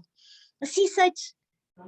Pues yo aquí tengo una pregunta, pero con respecto al el segundo soneto, Adri, en las últimas dos estrofas donde dice, en soledad, en todo enajenada, desnuda, etcétera, y donde me llama mucho la atención esta otra mención que hace a la salamandra. O sea, la pregunta, bueno, que yo te quería hacer es, ¿tú crees que este fuego, digamos, tanto de el ave fénix como de la salamandra, porque bueno, recordemos que según desde la antigüedad y los bestiarios medievales, la salamandra es un animal de fuego, ¿no? Entonces, este fuego abrasador podía tener esta doble, ¿cómo te podría decir? Esta doble significación. Por un lado, el fuego que la abraza porque es la unión con Dios, es la transverberación de la que habla, por ejemplo, Santa Teresa de Jesús, que es cuando ella siente que un ángel le traspasa el corazón y siente que Dios está dentro de ella, o también tiene esta significación de terminar con el cuerpo, porque como bien lo mencionas, entre estas, bueno, entre las biografías de monjas, bueno, las monjas más, digamos, insignes, pues tienen que acabar con su cuerpo, ¿no? Es por eso que se llevaban a cabo todas estas disciplinas, ¿no? Es decir, se ponían cadenas, se ponían coronas, no comían, pasaban días sin tomar agua, bueno, eso es lo que dicen las biografías de monjas. Entonces, en tu opinión, ¿crees que, por ejemplo, la presencia de estos dos animales podría tener esta doble significación o no? En este sentido, pienso que sí, porque, insisto, como bien señalas, ambos son de carácter pírico, es decir, el ave fénix y la salamandra tienen esta idea del fuego, ¿no? De esta criatura que se consume y que a partir de ahí genera vida, ¿no? En este caso, pues la vida sería esta vida al más allá o la vida en el más allá, y este consumirse es, pues, consumir su físico, consumirse toda hasta los bienes del entendimiento para alcanzar esa plenitud que le va a permitir el encuentro con Dios, el encuentro con la divinidad. En ese sentido, pienso que sí, sí que podrían tener como esta doble arista, y además hay un elemento ahí con los tiempos verbales que acompañan a cada una de estas imágenes en este poema de Cecilia del Nacimiento. Se nos habla tanto del ave fénix como de la salamandra en un terreno de la certeza muy chiquitita. En cambio, cuando se nos está hablando de todas estas primeras dos fases del proceso místico, se ve con un nivel de certeza muy grandote. Por ejemplo, se nos dice, y por aquí ya tengo ahí ahí está. En el caso de Cecilia del Nacimiento y Sorana de la Trinidad, los verbos que acompañan a las imágenes, insisto, están en indicativo. Por ejemplo, la voz lírica dice, bueno, yo me arrojo, ¿no? Esta idea de me arrojo, ya hay un nivel de certeza grandote. Está, ¿no? Está en una certeza plena. En cambio, en el segundo, que es el que acompaña a la imagen del ave fénix y de la salamandra, hay un subjuntivo, fuere quemada.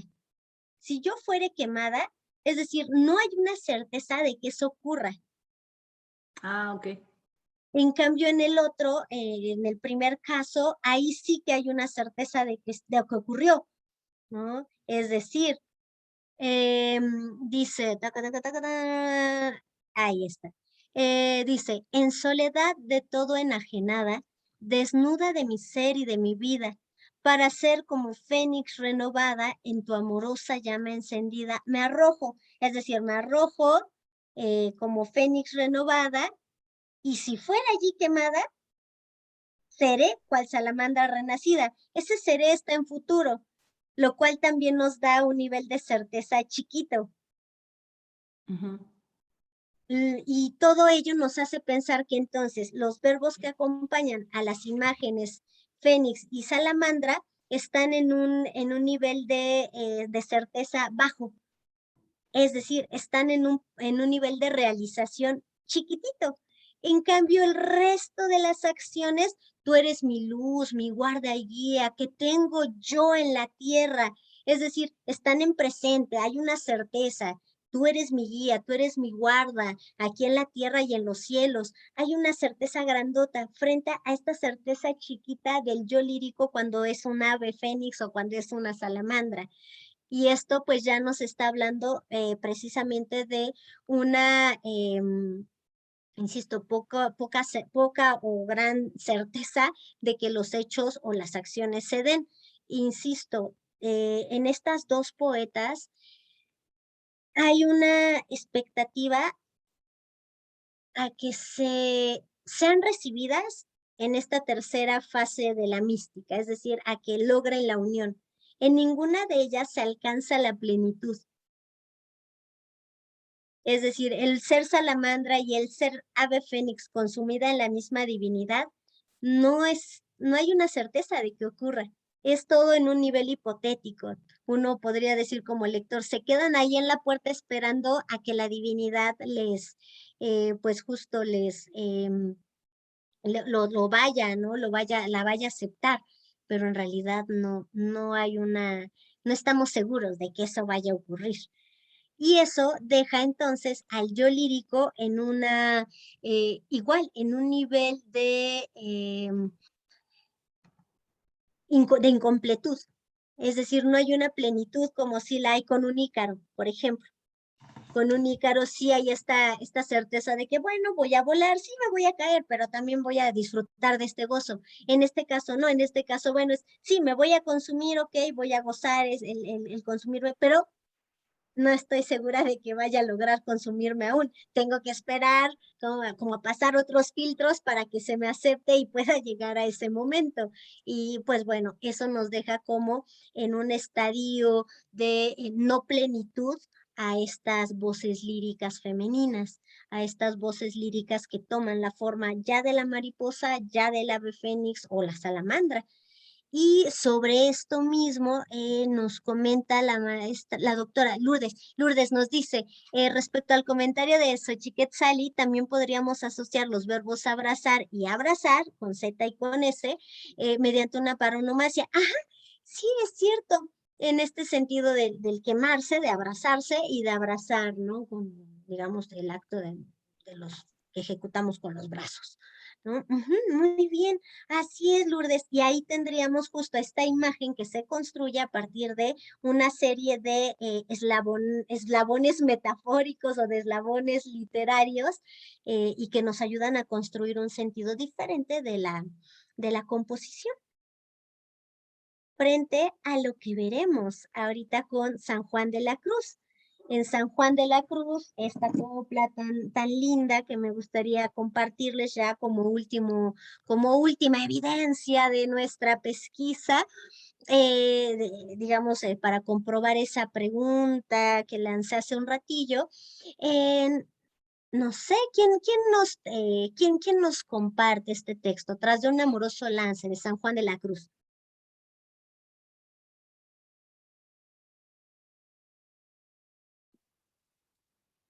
Si no se animan, pues vuelvo a leer, aunque no soy muy hábil para la poesía. No, para nada, Lourdes. Adelante, les agradece siempre. Y vaya que sí que eres hábil. Venga. Gracias. Tras de un amoroso lance. Tras de un amoroso lance y no de esperanza falto, volé tan alto, que le di a la casa alcance. Para que yo alcance diese a aqueste lance divino, tanto volar me convino, que de vista me perdiese, y con todo, y en este trance, en el vuelo quedé falto. Mas el amor fue tan alto, que le di a la casa alcance. Cuando más alto subía, deslumbróseme la vista, y la más fuerte conquista en oscuro se hacía. Mas por ser amor el lance, di un ciego y oscuro salto, y fui tan alto, que le di a la casa alcance. Cuanto más alto llegaba de este lance tan subido, tanto más bajo y rendido y abatido me hallaba. Dije, no habrá quien me alcance, y abatíme tanto, que fui tan alto, que le di a la casa alcance. Por una extraña manera, 1000 vuelos pasé de un vuelo, porque esperanza del cielo tanto alcanza cuanto espera. Esperé solo este lance, y en esperar no fui falto, pues fui tan alto, que le di a la casa alcance.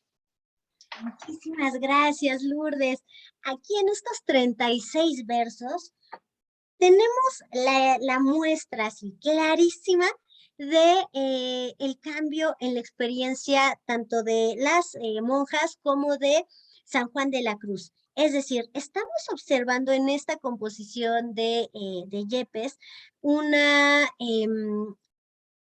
idea también, una imagen del aire, ¿no?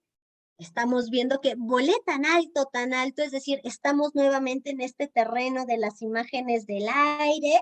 Sin embargo, ¿en qué momento se nos precisa el avecilla o el animal o la criatura alada que voló tan alto, tan alto? No sé, pero es como un ave de presa, porque le da a la casa alcance. O sea, y eso es digamos que, no sé si se llama así, pero es como el estribillo de todo este poema, es estar diciendo, volé tan alto que le di a la casa alcance. Para eso tendría que ser un ave de presa. Muy bien, muy bien, Lourdes. En este caso, sí, Xochitl, sí, adelante. Bueno, a mí me dio la imagen, de hecho, comentando un poco lo que decía Lourdes, pues de la cetrería, de cómo cazaban en la Edad Media con los halcones. Entonces, sí, no, o bueno, no alcanzo a ver dónde se menciona, pero sí podía ser pues sí, un ave de presa, ¿no? O sea, un águila o un halcón, algo así se me figura, digamos. Muy bien, efectivamente, Lourdes, Xochitl. En este caso, lo que estamos observando es una alusión a estas aves, ¿no? A esta práctica de la cetrería. Sin embargo, en ningún momento San Juan de la Cruz nos menciona el ave. En ningún momento nos dice, pues sí, volé tan alto yo porque soy un águila, ¿no? O volé tan alto porque soy un avisado halcón, o no, en ningún momento lo hace, y lo hace según los teóricos, entre los que se encuentran el autor que les compartí por el Classroom. Denme un segundito, ahorita les doy el nombre. Ros García. Ros García es quien hace un minucioso análisis de esta composición, de esta copla, y hace énfasis en ello. Dice, bueno, es que San Juan de la Cruz no busca expresar a través de ninguna imagen, este evento inefable, que es la unión con la divinidad. Él simplemente sugiere, tal como se sugiere en los grandes poemas místicos, él lo plantea así, y nos dice que, bueno, sin duda nos ayuda a construir estas referencias, estas relaciones con el ámbito de la cetrería, pero en ningún momento tiene la intención de especificar el ave, precisamente por esto que les acabo de mencionar. Y ello, pues, nos lleva a encontrar las siguientes diferencias. En el caso de Cecilia del Nacimiento y Sor Ana de la Trinidad, se presenta como imagen eje al ave fénix y a la mariposa, ¿no? Hablando en este terreno del aire y del fuego, aunque ya vimos muy bien que también aparece la salamandra, aunque ella sería más bien terrestre y de fuego. En el caso de San Juan de la Cruz, según este investigador que les comentaba, Salvador Ros García, no hay aves sino vuelo, un vuelo sin imágenes formales, un vuelo simbólico, dirigido simultáneamente hacia la altura y hacia la luz. No de embalde se nos menciona en una de las estrofas, se nos dice que, bueno, voló tan alto que la misma luz del sol le quemó la vista y lo hizo un poco descontrolarse, ¿no? Bueno, vuela hacia la altura y hacia la luz. Se trata pues de un vuelo liberador del espíritu. Es decir, ahí estamos viendo algo maravilloso, que es esta liberación del espíritu en el vuelo de San Juan de la Cruz frente a esta contención del espíritu que hay en Cecilia del Nacimiento y Sor Ana de la Trinidad. Tal como les decía un ratito, ellas parecieran quedarse en la segunda etapa, no alcanzar la plenitud, no alcanzar a la divinidad, quedarse como tocando la puerta, hey, divinidad, ¿me abres en algún momento? Y la divinidad pues guardando silencio, ¿no? Dejándolas un poco en pausa. En cambio, en San Juan de la Cruz, no, en San Juan de la Cruz sí le da alcance a la casa, sí logra esa fusión con la divinidad, con Dios, aunque termina deslumbrado y termina un poco maltratado con el vuelo y tal por acercarse tanto a esta luz que, insisto, es símbolo de precisamente de Dios, ¿no? Ahora, ambas, tanto Sor Ana de la Trinidad como Cecilia del Nacimiento, tienen un objetivo inasequible, fundirse con la divinidad, ¿no? Propósito que expresan mediante la imagen alada de dinamismo medio. En cambio, en San Juan, pues sí, hay un pleno dinamismo ahí. Y finalmente, los verbos que acompañan lo que ya habíamos visto, a la voz lírica, que está representada por una criatura alada, pues evidencian un nivel de certeza bajito. En cambio, los verbos que ocupa San Juan de la Cruz, di, fui, pasé, están en pasado. lo cual nos habla de un nivel de certeza grande, ¿no? Y por eso les pregunto ahí, ¿qué podría ser más seguro que un evento, un suceso pretérito? En cambio, con las poetas, insisto, o están en subjuntivo o están en futuro, los verbos que acompañan a la imagen, lo cual nos deja un nivel de certeza chiquito. Y San Juan, no, San Juan se va por el pasado y ello, insisto, nos manda a un nivel de certeza absoluto, grande, grande, grande. Con estas observaciones, estos hallazgos, bueno, pues estaríamos hablando pues de las siguientes conclusiones, si me lo permiten, pero antes me gustaría pues extender aquí el diálogo, abrir el diálogo. ¿Cómo miramos a estas autoras? ¿Cómo miramos a estas autoras frente a estos autores, frente a a este modelo literario heteropatriarcal que es el petrarquismo o la mística en general para este segundo bloque de poetas? Pues si me permites agregar, Diana, pues son herederas de una tradición, aunque eran pocas, las monjas, recuerdo a Margarita Poret, ay, ¿cómo se llamaba la que escribió el Esquivias, Marce? Bueno, ahorita me acuerdo del nombre de Hildegarda Bombingue, Ajá. también me recuerdan a la autora de La ciudad de las damas. Entonces, pues bueno, eran muy evidente que, bueno, las mujeres en esta época, pues solo podíamos ser de dos, ¿no? Es decir, casarnos o meternos de monjas, y yo creo que era mejor ser monjas y, bueno, tener a veces los medios, porque pues ahí podías leer, podías escribir, pues, aunque no podías salir, ¿no? Entonces, pues bueno, creo que son herederas de pues de toda esta literatura callada, ¿no? Que a lo mejor ahora está saliendo pues no sé, a la luz.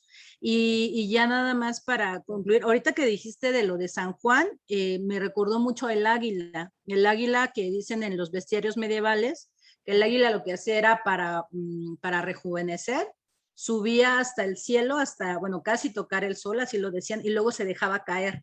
Entonces luego caía, se golpeaba el pico con una piedra y con eso ya renacía, era como un poco como lo del fénix, ¿no? Entonces, y también la imagen de Cristo siempre ha estado muy unida al águila, entonces como la reina de las aves, ¿no? En algunos cuentos de la Edad Media me acuerdo que sí eran.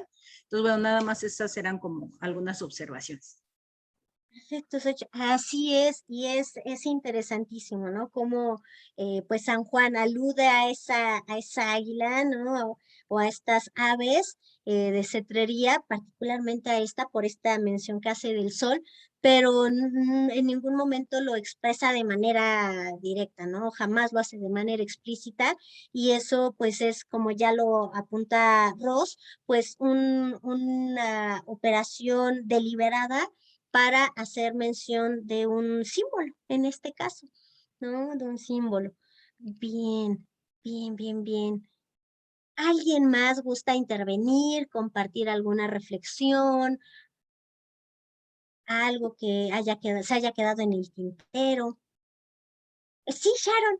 Sí, sí, rápidamente nada más para no quitar mucho el tiempo. Bueno, a mí, recuperando un poco lo que decía Xochitl sobre los espacios que tenían las mujeres, las opciones, pues me parece también muy relevante que precisamente hacen uso de la poesía mística para mostrar la pasión. O sea, es decir, vemos que en el primer poema, que es un poco más de naturaleza, como que hay una pasión más contenida, ¿no? O sea, más, un poco cerrada incluso. En cambio, bueno, ya que, digamos, el decoro lo permite, porque obviamente están hablando de la unión con Dios y pues no se presta malos entendidos ni nada por el estilo, ni conflictos morales. Ellas como que se permiten más desbocar, ¿no? Todo ese tipo de emociones, e incluso como que se ve más, o sea, las figuras son incluso más explícitas, son como más fuertes, mientras que, bueno, es cuando, con respecto al primer poema, bueno, pues fueron como un poco las cuestiones que yo noté. Y bueno, es bastante peculiar porque es como, bueno, lo que comentaba, recuperando un poco lo que había dicho antes con lo del petrarquismo, que era un poco, era como una tensión muy extraña. Es como si también ellas mostraran a través de sus palabras, como ya comentaba, su realidad. Y volviendo al primer poema, es como esta cuestión de un poco como lo decepcionante que es el mundo real, ¿no? O sea, es como más allá de la crueldad que decían los poetas de las mujeres malas y todo esto y que se desgarran y etcétera. O sea, como que ella lo que quiere decir es como esta desilusión que existe, ¿no? A pesar de todo este mundo de colores y de los pájaros, la música, pues como que existe mucho este choque final, es realmente impactante. Y bueno, era solamente comentar esta situación. Muy bien, Sharon. Y justo a propósito de esto que mencionas, pues bueno, los investigadores, por ejemplo, Jones, lo que plantea es que esto que ya mencionábamos hace un ratito de golpear un poquillo ahí el modelo literario, ellos lo denominan, o Jones lo denomina por lo menos como una posición negociada. Es el decir, bueno, yo con este modelo, con los recursos que me ofrece este modelo, voy a replantear y a reformular y a proponer una nueva forma de acercarme a la experiencia amorosa. Esta acomodación del discurso, como lo denominan Boyce y Olivares, no hace otra cosa más que hablarnos exactamente de eso que mencionas tú, una experiencia interior. Este término lo tomo de Clara Janés. Ella en sus textos o en la antología que tiene, por ejemplo, a la poesía femenina, ella sostiene que hay una experiencia interior en estos textos, que no es nada más bueno, vamos a atacar el modelo reinante en la literatura y listo, no, es ir más allá. Si vamos a golpear este modelo, vamos a apropiarnos de él en términos de nuestra propia experiencia, de esta experiencia interior que pues resulta cruel, resulta descorazonadora, resulta avasalladora incluso, ¿no? Frente a toda esta luz y este color que puedo encontrar en la naturaleza, choco con esta realidad pues, que me rodea, ¿no? Y bueno, pues esto nos hace ver a la poesía femenina con unos ojos diferentes, a mi juicio. Nos permite ver no a la poesía como pues como un calco fallido de la poesía masculina, sino como pues como toda una propuesta, ¿no? Y pues, muy bien. Y vamos entonces, pues voy a compartirles de cualquier manera esta presentación por si gustan echarle un ojito ahí a mis conclusiones. Es una síntesis básicamente de lo que estuvimos comentando hoy y sobre las preguntas que están en el chat. Adelante, Marce, si gustan comentar algo de la sesión del del 1 de noviembre, es decir, del próximo lunes. ¿Habrá, no habrá? Y de hecho traté de responder que no habrá sesión, entonces lo recorremos a la siguiente de este lunes en 8. En 15 Perfecto. sería, ¿no? Ajá. El 8, lunes 8. Ajá, ok, Perfectísimo. sí. Muy bien, muy bien, pues sin más por el momento, muchísimas gracias. Dejo de compartir aquí el material. Muchas gracias a todos por su participación. Me encanta que haya este diálogo, que haya estas aportaciones, estas reflexiones y pues bueno, ya nos veremos para más de este bonito tema el 8 entonces de noviembre. Gracias. Gracias, hasta luego, que estén muy bien. Igualmente, Gracias. gracias. Muchas gracias, hasta luego.